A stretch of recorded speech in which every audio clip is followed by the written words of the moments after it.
Welcome to the Thyroid Fixer podcast. I'm your host, Dr. Amy, and we're diving deep into the world of hormones, especially for all you fierce women in perimenopause and menopause, and everyone struggling with hypothyroidism. So if you are battling weight gain, you're feeling like shedding those pounds is an impossible feat, if you're dealing with plummeting energy levels, gut-wrenching fatigue, or a libido that seems to have left town, then you're in the right place. And let's not even start on the hair loss. If these symptoms are sounding all too familiar, you have found your tribe. My goal is to educate, empower, and shake up your world. Remember, I want you to embrace every inch of that badass woman that you truly are. So if you're ready to dive in and fix things, let's go. So this is going to be a game changer for you, and you can probably hear the excitement in my voice. The latest introduction, the latest member of the family to the Fixer line is Metabolism Fixer. And this, oh my God, I formulated this just for all my people out there that need to lose weight, that need help in the weight loss department, that can't lose weight no matter what they do, that feel like they have a slow metabolism, and that might be thinking of trying all those peptides out there, you know, the Beverly Hills soccer mom drug of choice for weight loss peptides. Or even if you're on them already and you're like, man, these are really expensive and I'm still not losing weight, add in Metabolism Fixer. Here's what I did.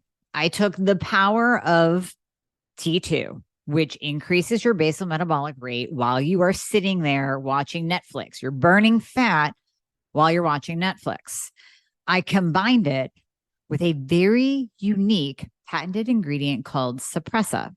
Suppressa has multiple clinical trials backing its efficacy in reducing your appetite, decreasing snacking, and providing way more control over your food intake. It is amazing. We also see improved emotional well-being, just decreased food cravings all around, reduced hunger, and weight management. Add on top of that, we have green tea extract, we have purple forest purple tea extract, both of which affect the metabolism in a very positive way without the jitters of normal fat burning supplements out there from the 1980s and 90s, right? The ones that made you feel like you're having a heart attack. You will not have that in any of my supplements, Thyroid Fixer or Metabolism Fixer. But Metabolism Fixer, ooh, yeah, we kicked it up a notch.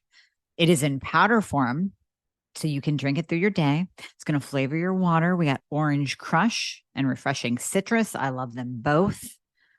It is going to keep you under control all day long. So you throw a couple scoops in your water bottle in the morning, throw a scoop or two in your water bottle throughout the day.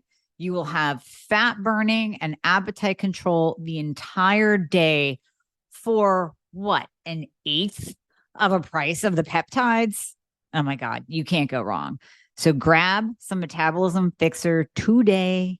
Please let me know how you do on it. I am super excited for you. Super excited.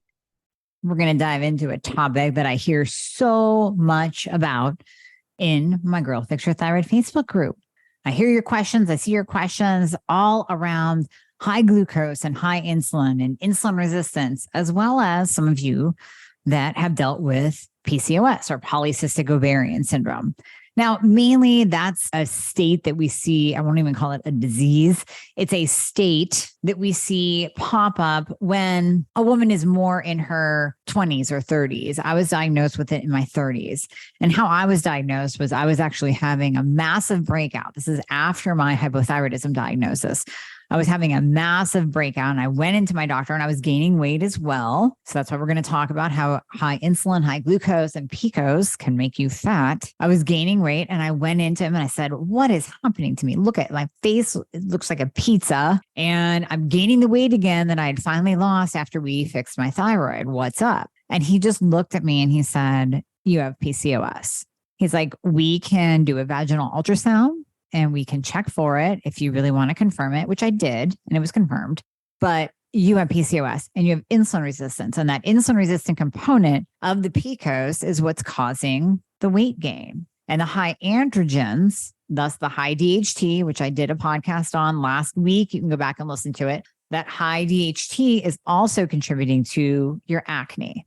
So we really want to dive in today on this insulin resistant piece and how it can be affecting you, and really how you can gain weight by really not changing anything, and really how you can gain weight and not lose weight, even when you change things for the good, even when you change up your diet, you change up your lifestyle, and you're doing all of the things, but you're still gaining. The scale still keeps moving up, or it's not moving down whatsoever. And you're getting frustrated and you're ready to throw the scale out the window, and you're basically searching for answers, but you can't find any because maybe your doctor isn't testing you properly. Just like thyroid, insulin has to be tested properly, or maybe they're just blowing you off, or you're getting your A1C, your hemoglobin A1C tested, and they're saying, you're normal because it's a 5.6 and it's not flagged high or red yet on your labs. So let's break all of that down, because this could be the key answer for you to clear up your face and lose some weight. But mainly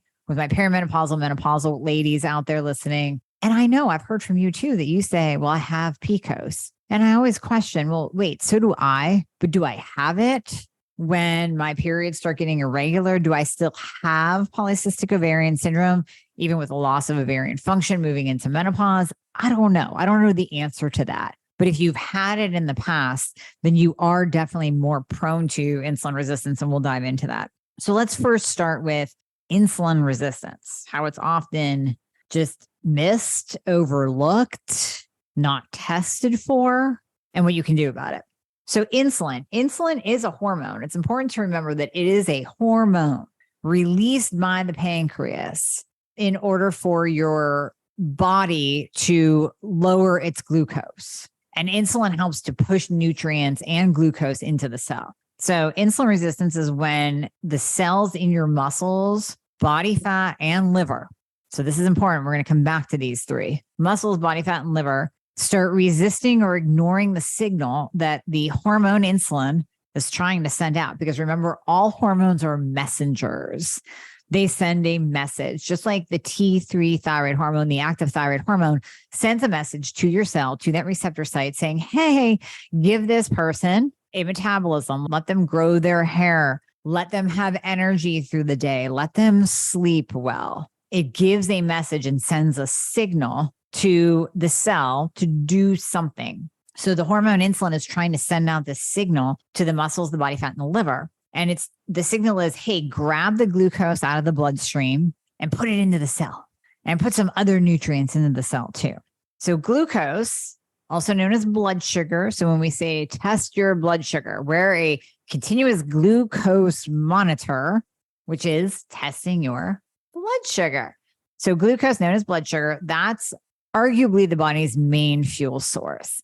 And really, unless you are keto and truly into ketosis, or you're carnivore and you're producing a mass amount of ketones, your body is probably running on glucose. When we talk about glucose, we have to break down the macronutrient component. So we know that there's proteins, carbs, and fats. Carbohydrates elicit the most amount of insulin being secreted by your pancreas. Carbohydrates call for more insulin because they raise your glucose. Now, it's important to remember that everything short of just straight up 100% fat, like eating a tablespoon of coconut oil, drinking olive oil, literally eating lard, 100% fat will not elicit an insulin response, but anything else will, including protein. And we'll get to that. So you eat carbohydrates of any kind. I don't care if it's berries or a freaking candy bar. It's going to elicit a glucose response. You're going to have this rise in your glucose. We can see it on a CGM. We can see it if you test with the little strips where you're pricking your finger. You can see that change in your glucose. Now, as glucose goes up, there's a signal like, hey, pancreas, we need some insulin over here. We need to lower the glucose. So if you think of a typical, and we won't even call them a type 2 diabetic yet. We'll say they haven't even been diagnosed yet. And oh my gosh, they're testing their glucose and they're getting readings of 200, 300, 400, 500, 600. That's super high, by the way. And with that high glucose, the pancreas has to pump out. I mean, it's working overtime. It's pumping out the insulin. It's pumping out the insulin. It's pumping out the insulin. because for God's sake, we need to lower this glucose number in the body. It is not healthy to be walking around with an elevated glucose. The body knows that.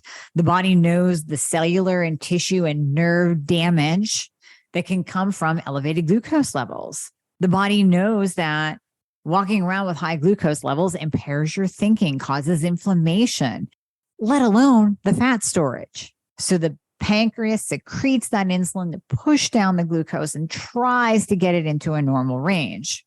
So side note, this is what happened to a very dear client of mine, dear patient of mine years ago. And I reference him often because I ended up writing a paper with a colleague of mine on how we reversed his diabetes by using berberine and a low carb diet. So he came to me with blood sugar readings of 600. And he actually knew some of the signs of it: excessive thirst, excessive urination, and just a really horrible, sick feeling like he was going to pass out. So he checked himself into a hospital. They tested him, and his A1C was a 13.9, blood sugar readings in the 600s. So at that point of time, his pancreas could not pump out enough insulin to lower his body's glucose. He became insulin dependent type 2 diabetic. Now, some insulin dependent type 2s are just because they've walked around with high blood sugar so long that their pancreas shit the bed. It no longer even produces an adequate amount of insulin to control their body's blood sugar, to control the glucose level. In his case, we were catching it at a very early stage of his disease progression. And we were catching it at a place where, yes, he needed insulin in the beginning to help to lower his body's glucose because his pancreas couldn't keep up. But then we also changed his diet, took out the carbohydrates that elicit the biggest glucose spike, the biggest insulin response, and we put him on a ketogenic diet, mainly focusing on proteins and fats. Now, I said earlier, fats do not elicit a glucose rise or an insulin response. Protein is moderate. So protein still will call on some insulin from the pancreas, but it's not a lot. It's not like carbohydrates. So when we focus on protein and fat with him, we saw his A1C drop from a 13.9 to an 8.4 in just 6 months. Now, to give you a kind of a platform to picture this on, I want your A1C between a 4.8 and a 5.2. He was 13.9, and then he was an 8.4. So when we look at it that way, we say, wow, that guy's still really type 2 diabetic, but much, much better. And his blood sugars actually came down from being in the 600s, came down to we got him down into like the 400s, 300s, but then in 6 months. So he was able to get off insulin, by the way.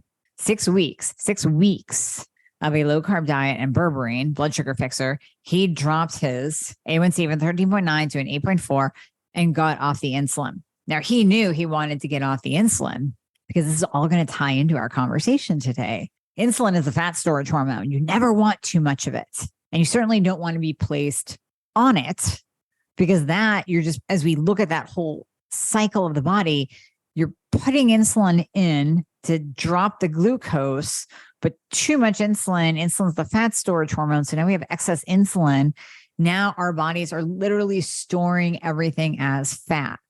So you don't want to be on insulin. And he knew that. He told me that. Never did I think it would only take 6 weeks. I mean, I was thinking like, listen, dude, you got to give me like 4 or 5 months here to get you off the insulin. No, 6 weeks. I was amazed. He ended up total losing over 100 pounds. In that time, I forget how much weight he lost. In 6 months, we took his A1C from that 13.9 down to, it was 5.2 or 5.4, totally reversing his diabetes, completely reversing the insulin resistance that comes with it. He was no longer taking insulin. He was eating a low carb diet. He was taking his berberine. He was feeling great. He lost over 100 pounds. So that really is the reason I tell you that is to first of all, know, I mean, these are the signs and symptoms of high glucose. And he knew it. He knew it right away, which is why he checked himself into a hospital. But also the impact of dietary changes and even some supplements and the impact that they can have on our body. It's pretty phenomenal. So when we're talking about the macronutrients, the proteins, the carbs, the fats, we broke that down. So one thing you can change, obviously, is the amount of carbohydrates that you're taking in. But here's the thing. What if you do that and you're still getting high glucose numbers? That's where we have to go back to the source and we have to say, we're back to the drawing board, and we have to say, what is causing this high glucose in this person when they have lowered their carbohydrates to 10 grams a day, 20 grams a day? Maybe they're doing carnivore. Now, usually carnivore will kick it in. Usually carnivore will lower that glucose and insulin unless you're walking around with a thyroid problem. Thyroid is always at the top. It's at the top of the pyramid, telling insulin, telling the pancreas what to do, because the thyroid's the master signaler. It's giving messages to the other hormones as to what to do. That's why we see a drop in your sex hormones when you have a thyroid problem. That's why we see insulin dysregulation when you have a thyroid problem. So we'll see a large amount of insulin resistance when someone's thyroid is off. So you eat, glucose is in the bloodstream, causes high blood glucose levels, and you start producing more and more and more insulin. Pancreas works overtime, and then the cells at the muscles, at the body fat level, and at the liver, those cells actually become resistant to the effects of insulin. So insulin is trying, the beta cells in the pancreas make insulin. The body is trying to allow that insulin to lower the glucose and push glucose and nutrients into the cell to be utilized for fuel. But when your cells are resistant to the effect of insulin, to that messenger sending the signal, it's like they got their ears covered. Like the cells are just like, nope, don't want to hear it, can't get in, doors are closed, not getting in today. Then insulin is just in the bloodstream. And it goes back to what we were talking about him taking insulin to lower the glucose. But if you're insulin resistant, taking more and more insulin, it's just going to make you fatter. And now the cycle continues, because then that excess body fat also causes insulin resistance. So that's why we want to lose body fat to lower our insulin resistance. But you say, I'm trying, I'm doing all the things to lose weight and it's not working. I don't want to be insulin resistant. And insulin resistance is the cause. That's why I'm overweight. That's why I can't lose weight. Yes, maybe, because walking around with high glucose and walking around with insulin resistance will cause fat gain. Hands down, 100%. Because when the cells are resistant to insulin, you have that excess insulin in the bloodstream, even though insulin is vital for life. It's vital. You don't want too much of it because it will absolutely cause fat storage. It will morph into being the fat storage hormone. And I've joked about this in the past, but I call it the Jekyll and Hyde hormone because it is needed for life. However, too much of it, fat stored all over your body, just opening up the fat cells to just grow and grow. And we're just going to store more fat in the cells. And that is insulin resistance. Now, the cells, despite the presence of insulin in the bloodstream, they don't become unlocked until we get to the root cause. So if it's your thyroid that we need to fix and we need to optimize so that your pancreas isn't getting these wonky signals to pump out excess insulin for some reason, we fix the thyroid. Then all of a sudden, what I will see in my patients too is that insulin comes into a beautiful, normal, optimal range. Not normal, optimal, a beautiful, optimal range of less than 6. And the blood sugars will come down into the 90s, the 80s and 90s. And that's what we saw with my patient that I was telling you about. His blood sugars went from 600 to 200 to then 180. And then we were seeing 120s. And then when he would track his glucose, it was hovering 80, 90, 95, maybe 100, maybe 110 after a meal. And it was beautifully in control. You have to work on the thyroid. Now, in his case, his thyroid was optimal. It was the diet, the lifestyle, the eating, the supplementation that was required. In many of my patients, though, it starts with the thyroid and it has that trickle down effect. So we have to start there. So let's say your thyroid's optimized and you're still not losing weight. You're still gaining. And there's that insulin resistant component. So I've seen this in my patients too. I've seen the follow-up labs where the free T3 is a beautiful 3.9. Reverse T3 is below a 12. We're starting to chip away at their antibodies, But the insulin, and we come back, the insulin's an 11, a 15. That's where we have to focus. So that's where I will ask you, well, how's your diet? What's going on here? How's your stress? How's your sleeping? So we're going to get into that too. So outside of after you optimize your thyroid, then we have to go down and say, what else is causing this? Okay, we know that exercise is really good at lowering insulin resistance, but are you doing incessant cardio? You have to lift heavy shit. And when you LHS and you pick up the weights and you do the resistance work, your insulin resistance will improve. So you'll get that overall effect. And then in the immediate, you will lower your blood glucose and you will help to push that insulin into the cells where it should be. However, long steady state cardio actually increases your cortisol, which cortisol will push up glucose. It's a stressor on the body. It's a huge stressor. Now, all exercise is stress to a point, but that cardio component where you're just pounding and pounding and pounding, you're not giving your body any resistance work. That is a huge stressor. You'll spike your cortisol, which will then elevate your blood glucose, and that will call for more insulin to be secreted from the pancreas. But your cell doors are closed, so the insulin can't get in. Now you're in a fat storage mode. Here, all you did was work out, right? You did cardio to try to lose the fat because that's what we've heard for 20 years. Do cardio to burn body fat. Do cardio and more cardio to burn body fat. And that's what I did when I was competing. I did cardio twice a day. And all it does is increase cortisol. It puts a stressor on your body that increases blood glucose. And by the way, it's not good for your thyroid at all. That level of cardio, that level of pounding, that steady state cardio, that stress that comes from that cardio, not good for your thyroid either. So you will tank your own metabolism coming at it from two angles while you're trying to do cardio to lose weight. So you can see kind of the craziness in all of this. That's why I say the Peloton's like the worst invention in the last 10 years, because everybody's plopping their asses on a Peloton and biking their way to nowhere and increasing their cortisol, increasing the stress on their body, shutting down their own thyroid production, not picking up a weight, not doing any kind of resistance exercise. Their testosterone ends up tanking, and then it's just a whole mess. So if you are on a Peloton, get your butt off, get to the gym. My hat's over there, so I can't even reach it. Lift heavy shit, or I would put it on for you. Lift heavy shit. Lack of sleep. I've talked about this a couple times. We have a sleep episode too. I talked about this in the All About Weight Loss episode. Sleep is vital. Whether you want to believe it or not, it's vital. I met with a patient this past weekend and she says, well, I get up at 1:30 a.m. I'm like, wait, can you say that again? You get up at 1:30. Why?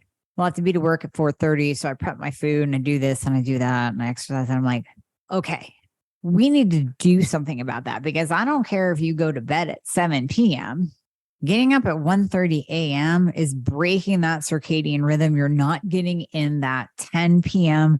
to 2 a.m. rest and repair time. Rest, restore, repair. So that wacky sleep will absolutely make you insulin resistant and throw off your insulin levels and cause you to gain weight, but you're going against your own circadian rhythm. It's not good to do. So we basically figured out that sleep schedule alone can be contributing to how she's feeling. On top of that, lack of sleep can elevate circulating levels of free fatty acids in the blood, accompanied by a temporary pre-diabetic condition. So they found this in a study. They did a study on healthy young men. They found that after 3 nights of getting only 4 hours of sleep, blood levels of fatty acids, which usually peak and then recede overnight, remained elevated from 4 a.m. to 9 a.m. As long as fatty acid levels remained high, the ability of insulin to regulate blood sugars was reduced. Now, what's interesting here is how many of you are waking up in the middle of the night at like 2, 3, or 4 a.m. and you can't get back to sleep. Many, many, many times that is correlated to irregular blood sugars or insulin resistance, because your body, just like the study said, it will peak and then recede. So if you spike your blood sugar high at any point in time in the day before, you will drop incredibly low during the night to the point where it will wake you up. Now, you may or may not wake up hungry, but it's just your body's way of protecting you. It's like, whoo, a jolt. And so then you're up and then you're looking at your watch and you look at your phone and you're like, here I am again. It's 3 a.m. can't get back to sleep. So in this particular study, what happened from 4 to 9 a.m. is another rise in their glucose, which is very, very interesting. So their blood sugar remained elevated in that normal waking time. Now, the other thing to keep in mind is that we do have a cortisol awakening response too. So when cortisol goes up in the morning, it goes up to wake us up. And sometimes we can get elevated glucose. Like if you test first thing, you test your glucose, you go in a fasted state to your blood draw and you test glucose, that might be high. But I always say, well, glucose can lie, because if you have that cortisol awakening response, you might get an elevated glucose reading. That's why we have to test fasting insulin. But neither here nor there. Let me go back to sleep. Not back to sleep, but back to sleep. So there's another study that I found very, very interesting, that they took twins and put them in a sleep lab, controlled their environment. So genetics, everything's the same, environment's the same, food's the same, all that. And with the one twin, all they did, this wasn't a lack of sleep like this study. I think this is very interesting, because how many of you get 4 or 5 hours of sleep every night? Because you're staying up too late and you're not getting to bed in time or whatever. You're just not sleeping well because you have a low progesterone. You have a wackadoodle thyroid, and that's all contributing to your insomnia. But then we have the other side of they kept the one individual out of REM sleep, the one twin. They kept him out of REM sleep. So they didn't wake him up. At no point of time did he wake up. They just stimulated his brain to bring him out of REM sleep. And it was something like this, like within 3 to 4 days, he was diabetic. Now, for researchers to say pre-diabetes, remember, that's bad. Like when researchers say pre-diabetes, it's diabetes in the functional world. That's why if I look at your labs and you have an A1C of a 5.6, you're diabetic. You're not you're not maybe, you're not let's watch and see like conventional medicine says. You are pre-diabetic. So huge difference. So with these studies, my God, if they're saying that they were diabetic, they were pretty bad. That is what lack of sleep can do. So we have to look at that. And of course, we have to look at the stress that we're under.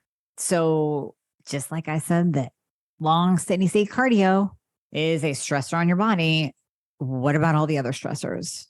Many times I will have patients that say, I'm really frustrated and I just can't figure out why my body's not losing weight, but my thyroid is optimized. What's going on? Are you stressed? It's a big question. And it's one that sometimes you have to pause and think about, because so many of you, talking to you, are running around in a stressed out state, but you think this is the norm. If you're an entrepreneur, if you are a type A individual, you are running around stressed out to the max, and you think that that's normal, or you think that that's required for success, or you think that that's required to get through your day and get all the shit done that you have to do. I get it. On a very deep level, I get it, but it's not healthy. That's where burnout occurs. You hear people burning out. You hear these stars checking themselves into rehab facilities because of exhaustion. I mean, okay, maybe it's a drug problem. Maybe it's really exhaustion, because they're burning the candle at both ends. If you are in that ongoing stressed out state, so let's go deeper. Let's say that you are taking care of a parent. You are slowly watching your parents die. You are taking care of a disabled child. You are in a horrible relationship you don't know how to get out of. You are in a job that you absolutely despise and makes you sick every day that you go. Yes, that's ongoing. Some of those things you can't change, or you're not ready to change, or you just don't know how yet. That's stress. And that will absolutely cause weight gain, because it will cause that insulin resistance. It will spike your glucose. It will spike your insulin. It will call for more insulin from the pancreas to be secreted. And that alone will put you in that insulin resistant state. Absolutely. So this is very interesting. I was just reading it before I read it to you. It's just something to keep in mind. An estimated 87 million American adults have prediabetes. Now, again, this is conventional medicine saying this data, these numbers. This isn't functional medicine doing these numbers.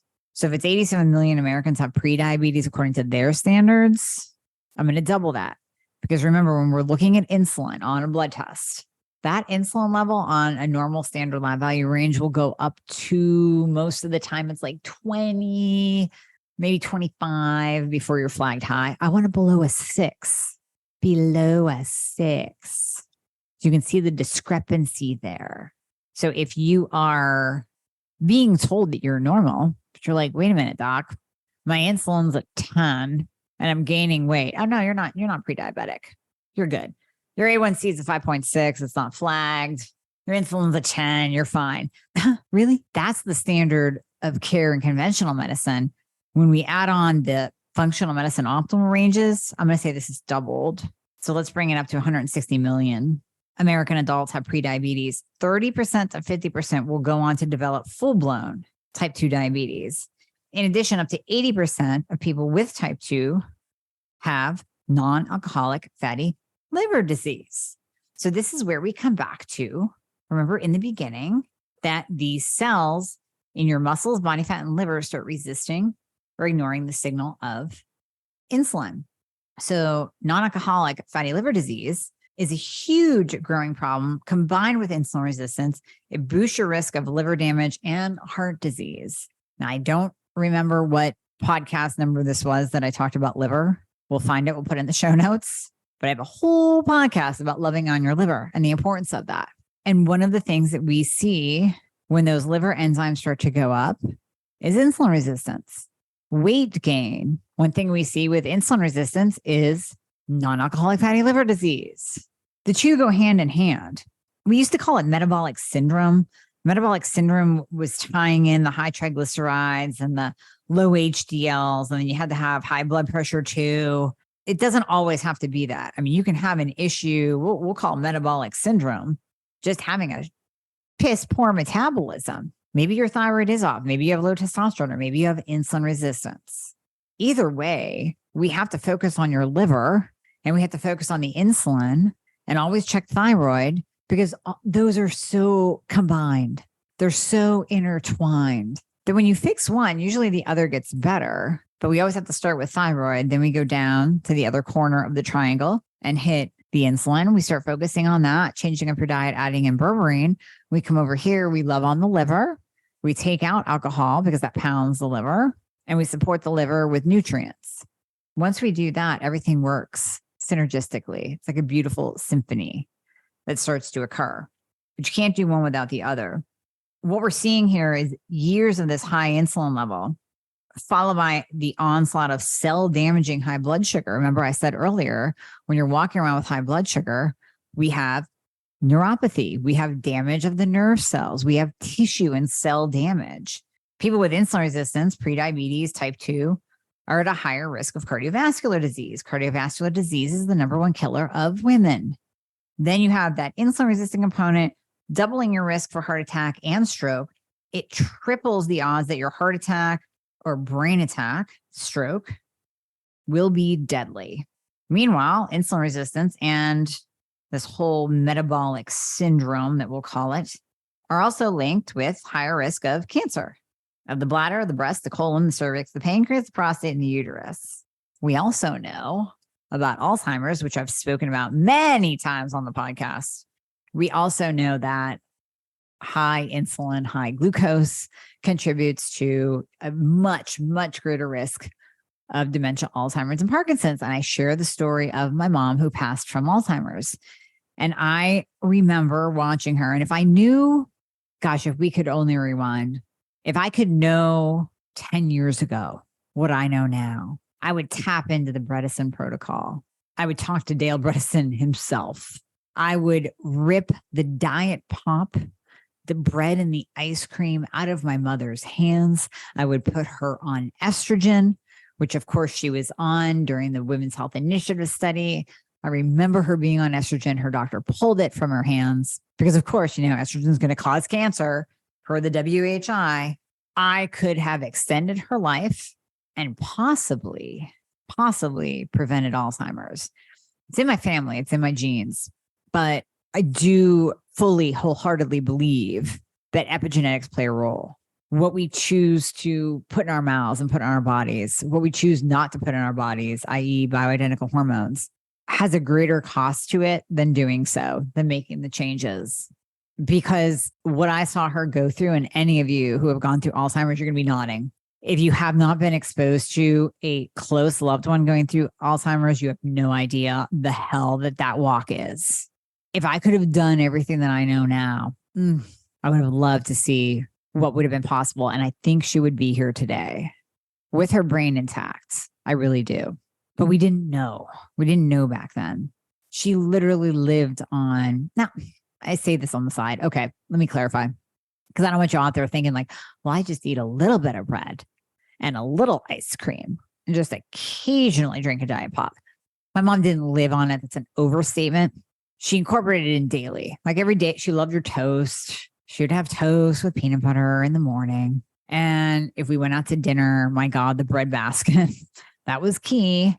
And then she really loved her Diet Pepsi. And she liked to finish the day with an ice cream. Now, at one point in time in her life, she was finishing the day with a glass of wine, which I'm also going to get into briefly. But so that wasn't good. That was not a better choice. That was not a better choice for the record. But I really believe that high insulin level catapulted her Alzheimer's and dementia, 100%. There's no doubt. There's no doubt in my mind. I know I just got off track there, didn't I? Yeah, I got thrown off by just thinking about my mom and thinking about what we could have done. So if any of you have it in your family, now is the time to start making the changes, because you will literally reduce your risk of cancer, heart disease, Alzheimer's, dementia. My God, why wouldn't we want to stay out of that? It's a horrible, all of those diseases are horrible. You don't want to die early. You don't want to lose your mind early. And going back to the cost, the overall cost.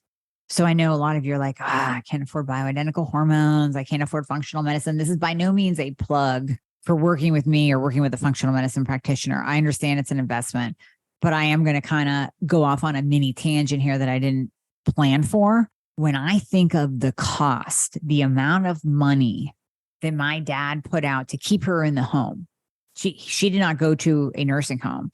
She stayed in her own, my mom and dad's home until the day she died. And I was there with her, thankfully. But the workers, the care workers, the health care workers that he had to hire to come help him as he took on this heavy, I don't even want to call it a burden, but this heavy responsibility that he wanted to do and take care of her. It was, my gosh, daunting on him and his health. It was financially costly. It was time-wise costly. And then just, I don't know what kind of price you can put on the emotional burden, but me watching my mom literally wither away in over years, probably the last 3 years were the worst, but 3 years is a long time to watch someone not know where they are, not remember you, lose the ability to wipe themselves, lose the ability to clean themselves. That cost is heavy. Now you might be thinking, well, that's not going to be me. And it's not going to be my family. That's what I thought too, because we were all into health, but I wasn't at that time into the knowledge that I have now, the benefits of hormones, the importance of optimizing her thyroid, the importance of bringing down her insulin. So that's why I'm sharing this is we have to do things now, yes, for our appearance. And I get it. And that's why I titled this, why high glucose, high insulin, and PCOS can make you fat. But we also have to think about longevity, and we have to think about our disease state, and we have to think about what are we going to give to our family? Are we going to give taking care of us as we lose our minds, as we battle cancer? No, let's do things that we can. Let's do what we can do to prevent as much as we possibly can. Insulin is hugely inflammatory. Remember, cancer cells feed on insulin. They feed on sugar. And that's why right now we're seeing berberine and metformin as anti-aging remedies, because they actually come in and they help us lose weight, but they also lower our risk of cancer because you're not constantly feeding. If you do have a little cancer cell in your body, which we probably all do, we all have these malformed cells. If you have a cancer cell in your body, then we don't want to feed that. We want it to keep it itty bitty so it stays small and quiet. doesn't do anything. It doesn't metastasize. But if we feed it and we fuel it, now we're at an increased risk. Now we're actually feeding the cancer cells. It's important to also remember that insulin resistance can occur without overall obesity. I mean, we see this all the time. I see this in my patients all the time. You might have 20 pounds to lose, 30 pounds to lose. You're not obese, but you still have that insulin resistant component. So we see fat accumulation in the liver in people with normal BMIs, with a normal weight. So you can still be insulin resistant. Maybe you're carrying an extra 10 pounds and you have fatty liver.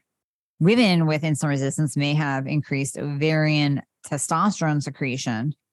That's where we see the diagnosis of PCOS. So we have the non-alcoholic fatty liver disease.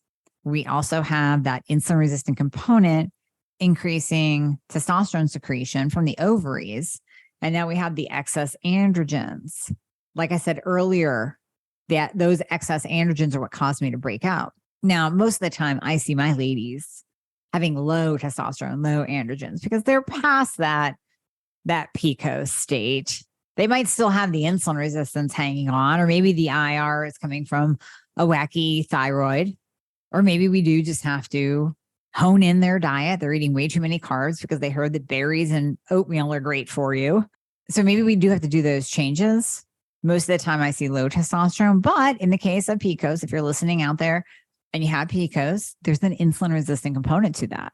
And oftentimes, instead of throwing on birth control on you, we can use berberine, we can use metformin, we can do dietary changes. We can make sure that you're sleeping and that you're not all wigged out, stressed out. We can use bioidentical progesterone. And then all of a sudden, everything gets better. Your face clears up, you're sleeping better, you're calmer, your cycles regulate, and you lose weight because you lowered the insulin. You lowered your blood glucose.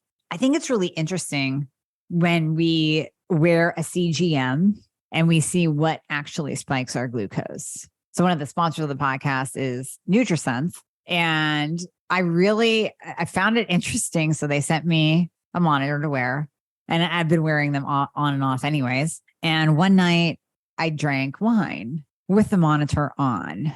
Now, the one crazy thing, I think this was like the Libre 3. So again, if you're listening to it in 2 years, you're probably like, that's so old school. But for now, it was one of the latest monitors, and it has this loud sensor when you drop low. And I had just put it on maybe a day before, had some wine, went to bed, normal time, wasn't partying until 2 a.m. And this alarm goes off at 2 a.m. My husband's like, what the hell is that? What's going on? I'm like, it's my glucose monitor. Stop. Here I had dropped low from the alcohol. So again, when we're talking about sleep, yeah, I had effed up sleep that night. And then the alcohol component, alcohol will mess up your sleep. So if you ever wore an Oura ring, you will see that you don't get deep sleep. So now we're going back, we're tying this into the study on the twins, bringing them out of REM sleep and having them go into type 2 diabetes basically within days. If you're not getting deep sleep, if you're not getting good quality sleep, if you're waking up because you're spiking your insulin and dropping it low, then you're going to gain weight. You're going to be in that insulin resistant state. Alcohol will do that. So all you ladies out there like, I need to have my glass of wine every night because that's what I need to relax, or that's what I need after work, or that's how my significant other and I connect. We might need to change that up. Not only is alcohol inflammatory, going to F up your sleep. And I have proof of it. If you want proof too, go ahead and throw on a CGM and drink. And let me know how your sleep goes. And let me know how pissed off your partner is when that alarm goes off in the middle of the night. But sometimes that's good because that alarm told me, oh my God, this is what alcohol does to your sleep. It's incredible. So that's another thing that we can change in order to help with the insulin resistance. So much good stuff. So much good stuff. So yes, what can we do? Let's add in some berberine. Let's reel in our diet. You might have to go keto. You might have to go carnivore for a hot minute. You might actually even get away with paleo and lowering your insulin resistance. Some people do. But implement these strategies and you will notice a huge, ginormously huge difference. Hey guys, thank you so much for listening to the podcast. I hope you loved it. And as always, if you would be so kind to leave a review if you are listening on Apple Podcasts, that would be absolutely amazing. I read all of them. Also, anything that you hear on this podcast is not intended to diagnose or treat any kind of medical condition. So we always recommend that you check with your medical provider, your doctor, your nurse practitioner before implementing anything that you hear on this podcast. And if you want to find out more about working together, you can click the link below in the show notes to book a discovery call. And there you'll be talking to a member of my team. They are an extension of me. They are amazing. And you and I will talk after that once we get you all signed up and you and I get to work together. All right. I hope to see you soon.